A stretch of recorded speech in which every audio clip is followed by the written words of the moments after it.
Hello and welcome to my workshop.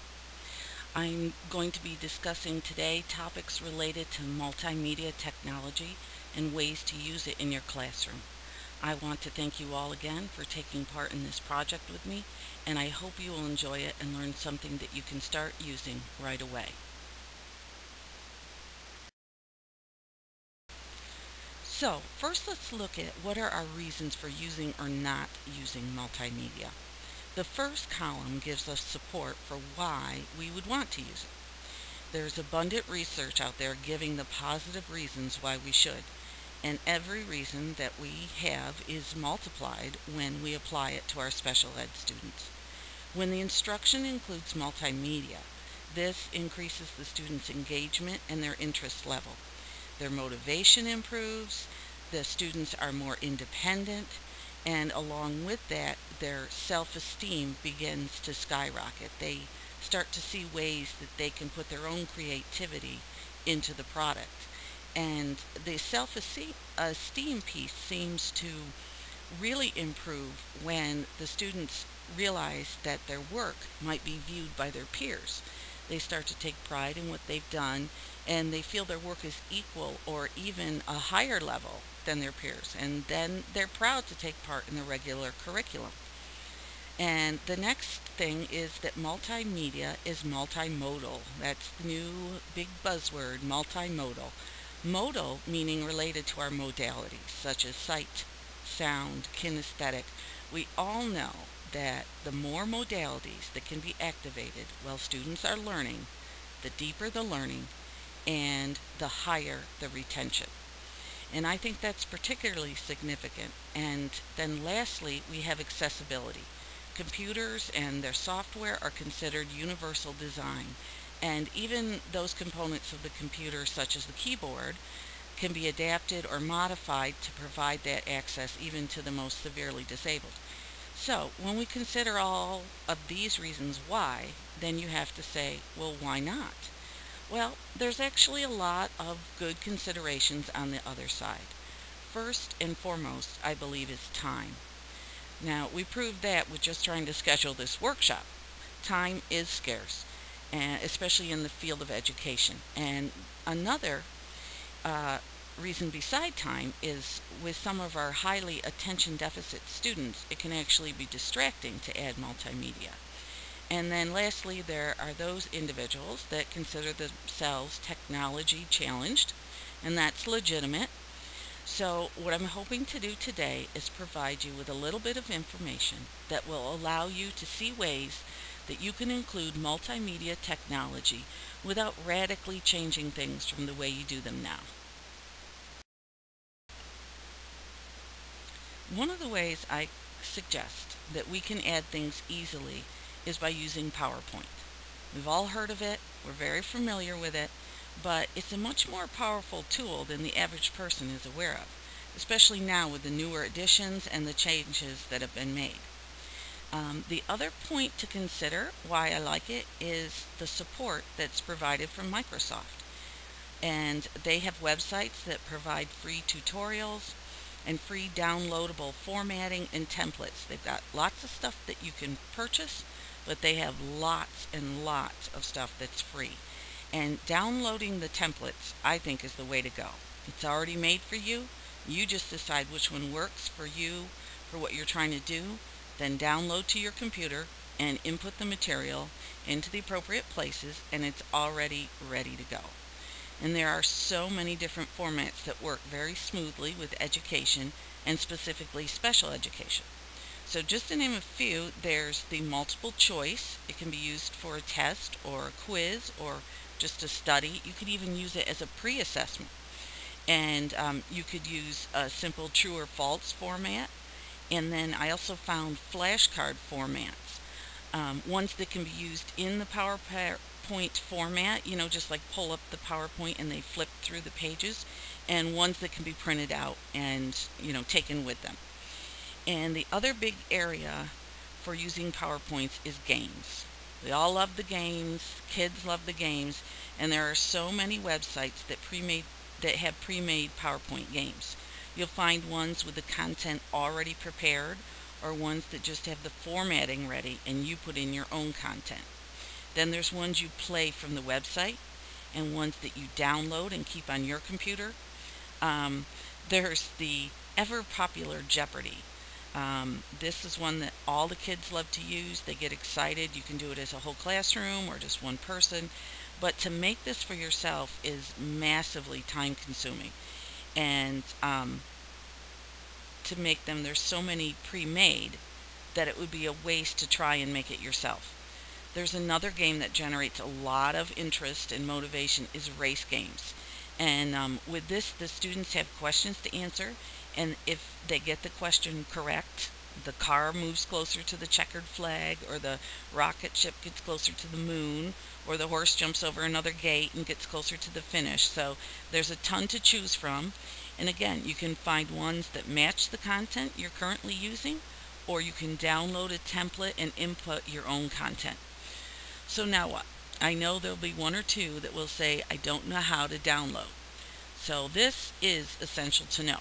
So now I'm going to go over that next. All right, let's talk about downloading. On this slide, I listed just a few websites, and these they're just full of information. Microsoft has a massive amount of free material. You'll get lost on their website, but it's worth investigating it. And these are only 4 websites, and I will give you another handout that has a whole bunch more of web addresses to check out. But you could probably find everything you need on just these first 2 sites, the Microsoft and the Presentation Soft, which is from about.com. I will also have a website of my own that I will put up, and you can access, and it will include this PowerPoint. There'll be a list of resources, a list of links, and the same tutorial that I'm going to do today on the PowerPoint. And I'll provide you with that web address when it's complete. So now let's go ahead. I'm going to go to the first site, the officemicrosoft.com. Okay, when you put the web address into the navigation bar and you go to this website, it's when it opens, the front page will look partially like this. Now, I took a screenshot and cropped it so I would just show you the parts that I'll be talking about. But near the top is a menu bar, and where arrow number 2 is the word templates. You click on that and a drop-down menu will appear, and you're going to select Education Collection as arrow number 3 shows. And this will take you away from this page to another one. The next page will have this box on the left showing a large selection of choices.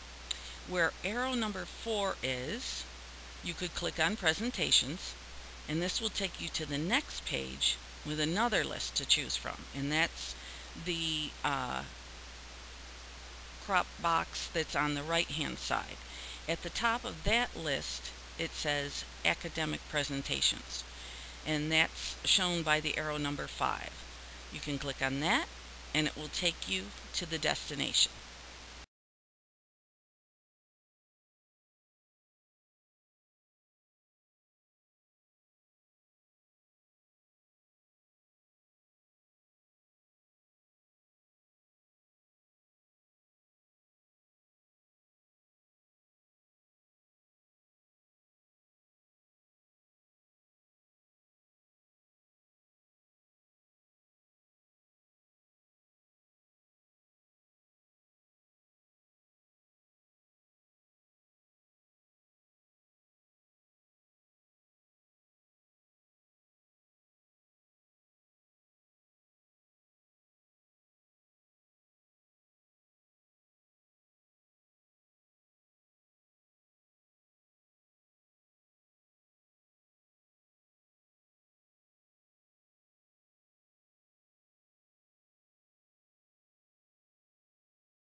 So here's the page that we're navigating to that has all the templates that they have geared specifically to educational purposes.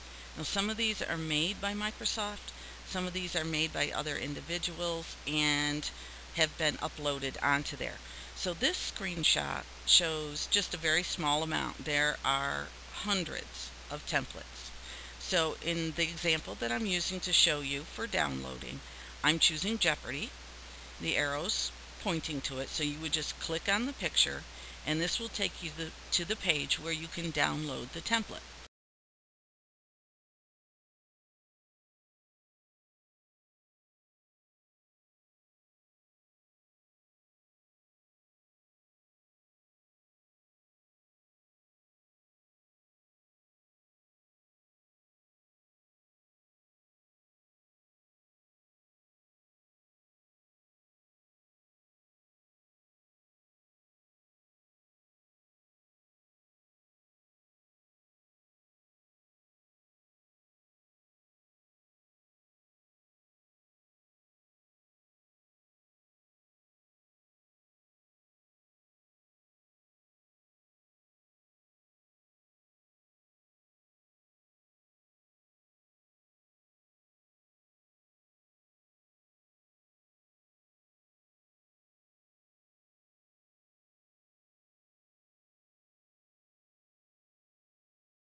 Okay, and here's that page, and you can see on the right hand side there's a green download button.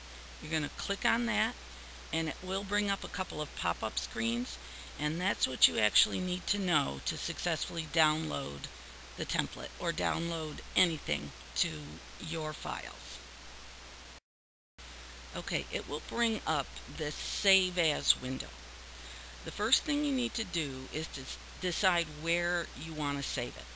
So look at arrow number 8. Now, I chose to put it in my documents file. You could also put it in your documents or any folder that you decide. You might even make a folder specifically just for PowerPoint templates. Being that you're at school, you might want to put it on the shared drive, or you'll decide. And then next we're going to look down where number 9 is, and it says file name. Now there's going to be a list of numbers in that area, and you want to rename that. Now I chose PowerPoint Jeopardy template, and I chose that because then when I want to use that template to individualize the game, I'll open it up. Once I have it open, I do another save as before I change the template, and then I save the new one. And then that allows me to keep my template as it is, and then I can individualize the new PowerPoint. Like I might call it something like Animal Habitat Jeopardy. Okay, after naming the file, then you're going to click on Save at the bottom, and then it will be stored in the location that you indicated. So now let's just go and take a look at the downloaded template. Alright, here it is, our Jeopardy template that is saved in our file. It's complete with the backgrounds and the headings and the text boxes. The text boxes have instructions in them. So when you go to add your content, you just click on that text box and you overwrite what the instructions say. Like on this slide, I would type in what I titled it, the animal habitats, and then I'll go on and change things on the next slide. Okay, the next slide is the actual game slide itself. It's the game board. And all you need to do is input on this slide where the topic headings are. So I might choose the first one be water habitats, and the next one forest habitats, maybe grassland, and whatever, depending on what the students need to be studying for. So kids love to study and review with Jeopardy, especially if they actually keep score with each other or against the teacher. And then the next slide is where we put in the questions and the answers that we have chosen for the game. There will be a lot of these slides. For this particular game, you will have 5 question and answer slides for each topic.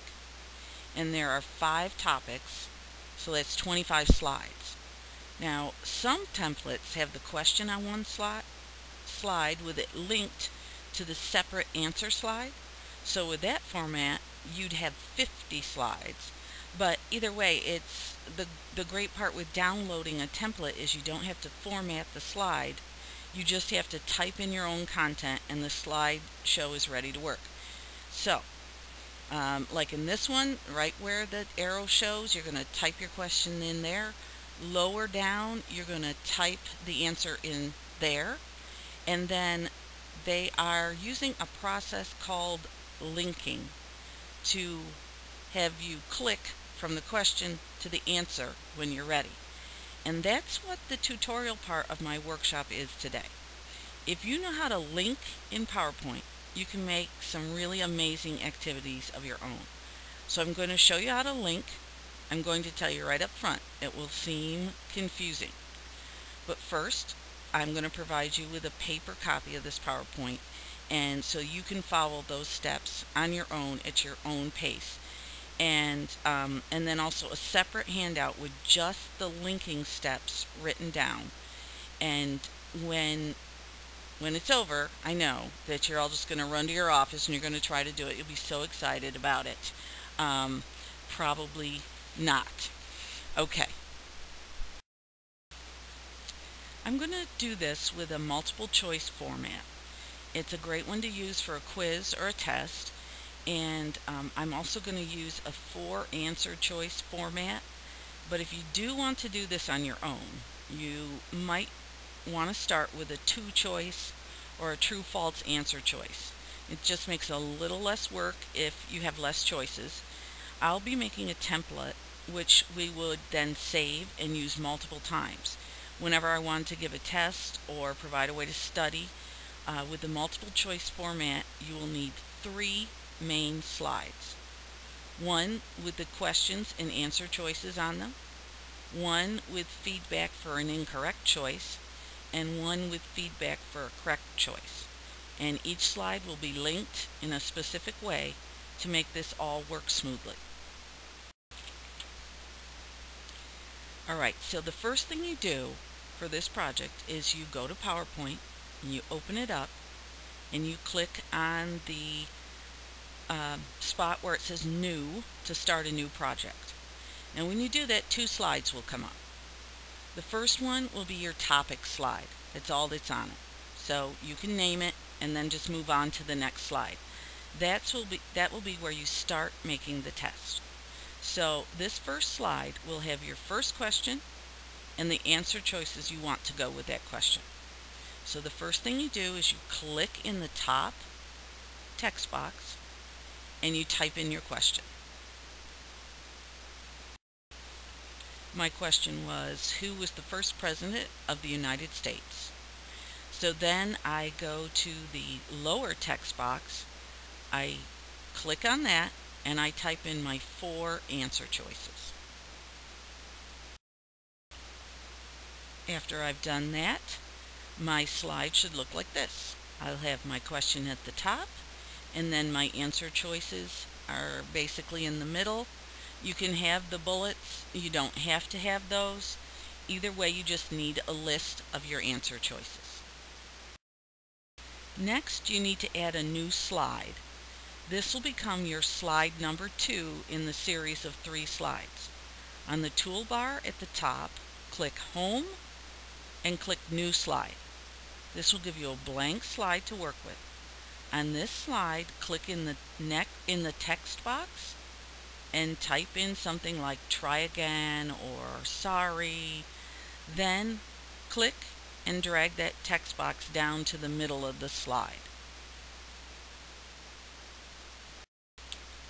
Now add another slide, and this will become the 3rd slide in the series of main slides. Click in the text box, type in congratulations, or yes, that's correct, something that lets them know they answered correctly, and then click and drag the text box down to the middle of the slide. Okay, now you've got your 3 slides set up, so it's time to do the linking. That's right. Okay, go back to the first slide, and it helps to think through what it is that you're actually trying to do. You want the student to read and answer the question, and when he clicks on a wrong answer, it will link to the slide that says try again. He'll click on that, and it'll take him back to the question. When he clicks on the right answer, it will link to the congratulations slide, and when he clicks on that, it will link to the next question, so he can continue with the test. So that is what we're going to learn how to do now. This is where it starts to get a little confusing. So we're back on slide number 1, the question slide. In the toolbar at the top, you're going to click on Insert, then click on Shapes, it's a little to the right, and then when that menu comes up, you're going to go all the way to the bottom where it says Action Buttons, and at the end of that list there's one that looks like an empty box.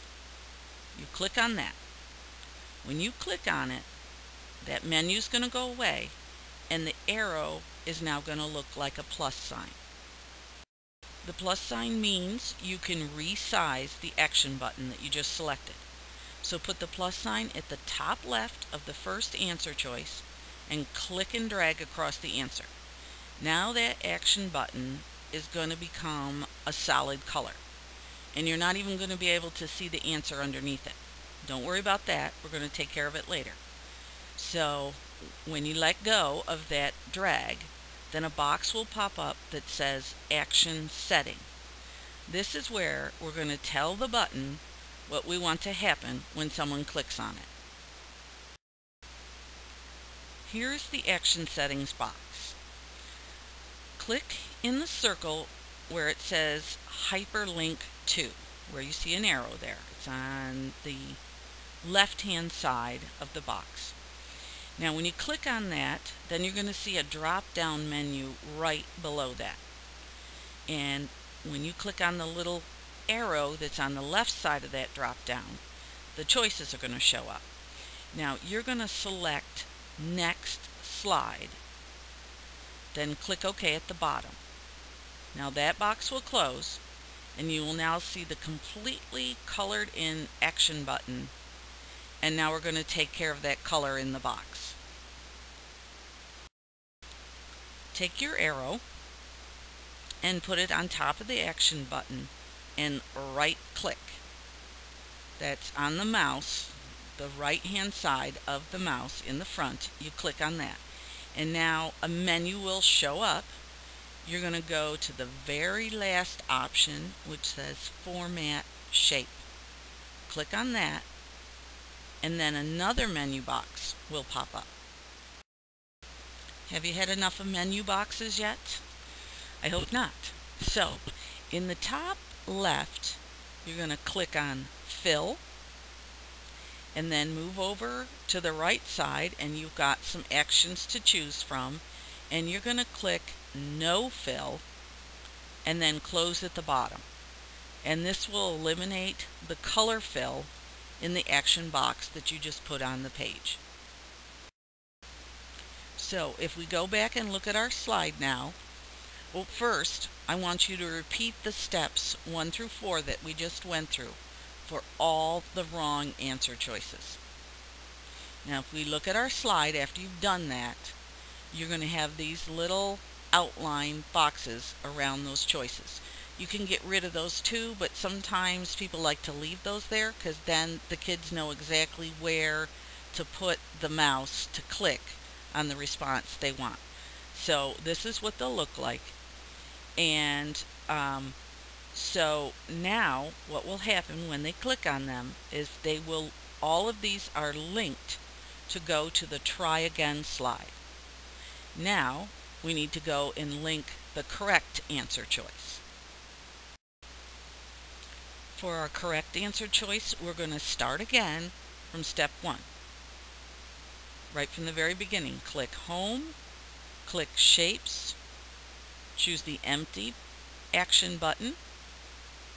Now the plus sign comes up. Use the plus sign to drag the action button across the correct answer. Then the Action Settings menu will pop up. You will click Hyperlink.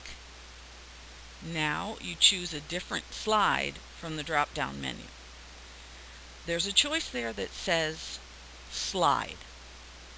You're going to select that, and another drop-down menu shows up, and this just lists all of your slides that you have in this PowerPoint, and it's going to have whatever it is that you have in the top title slide.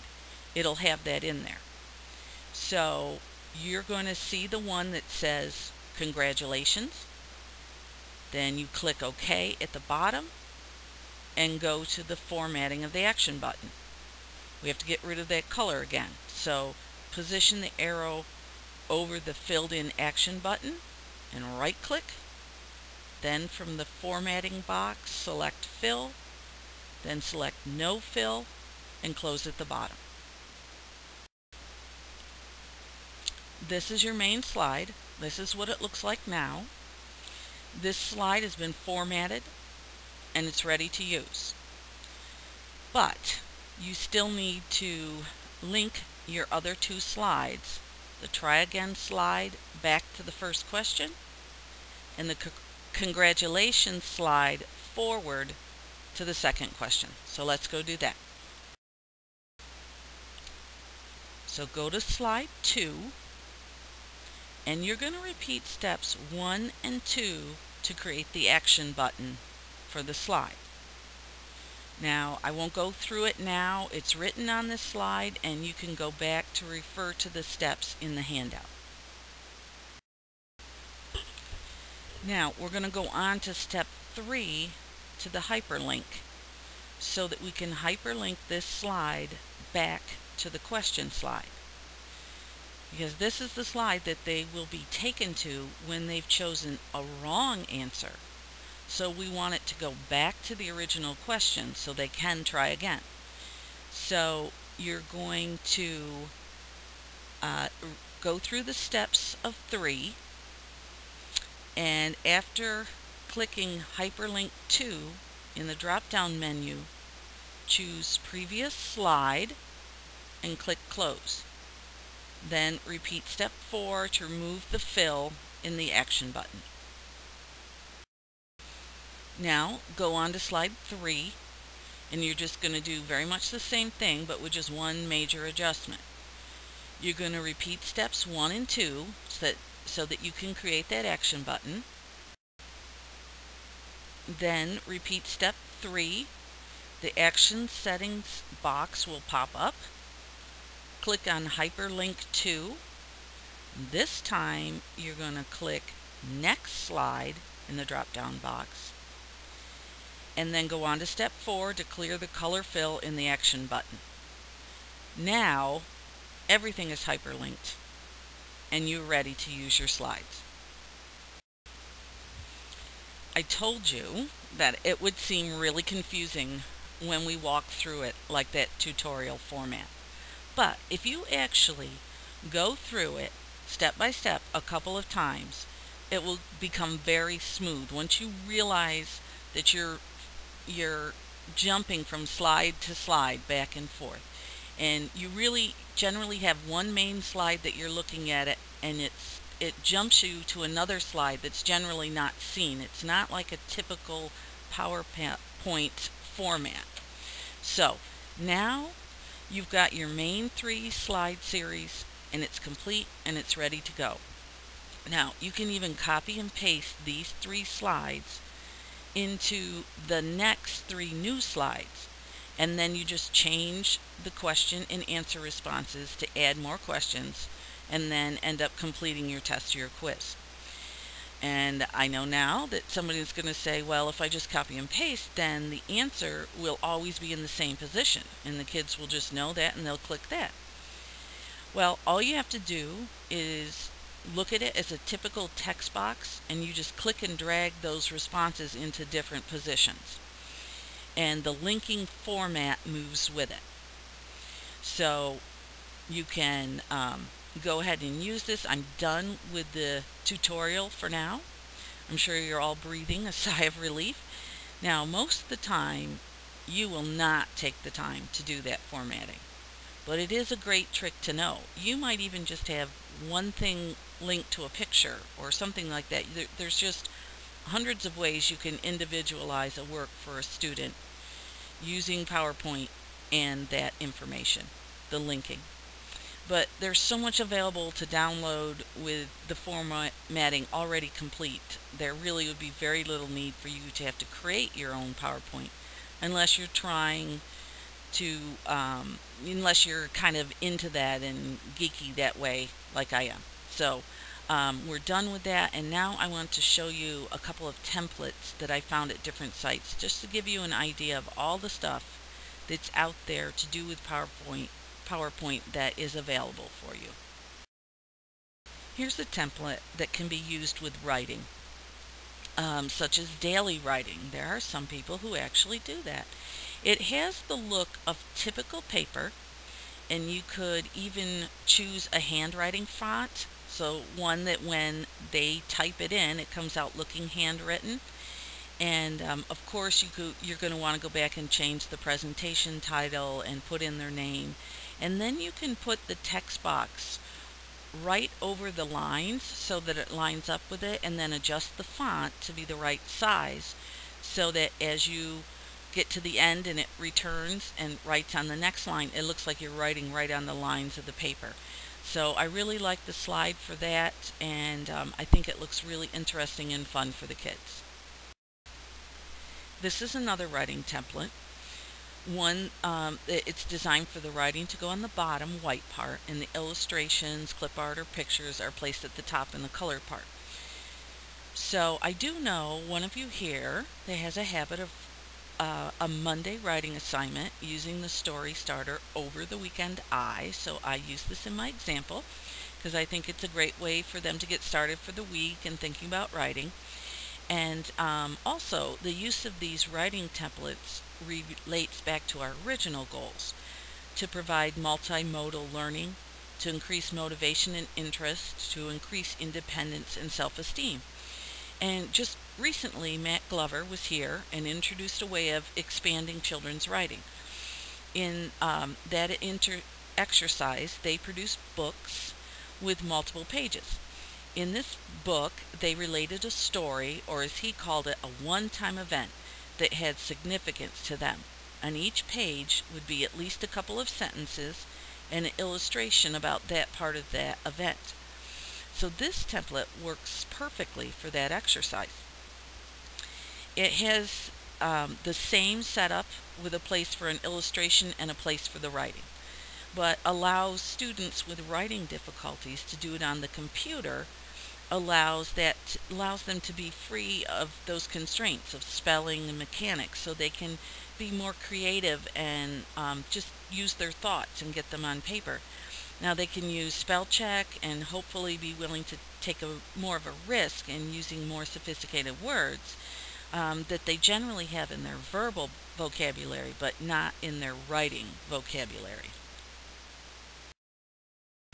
This would be what the second slide would be, and as you can see on this slide, the student creates an illustration, and that can be by whatever means is appropriate for them. They could draw on it, they could bring in clip art, they could bring in a photograph, and then they start writing about that event. Now in this case, on the first slide, we wrote, over the weekend I went to the beach with my family.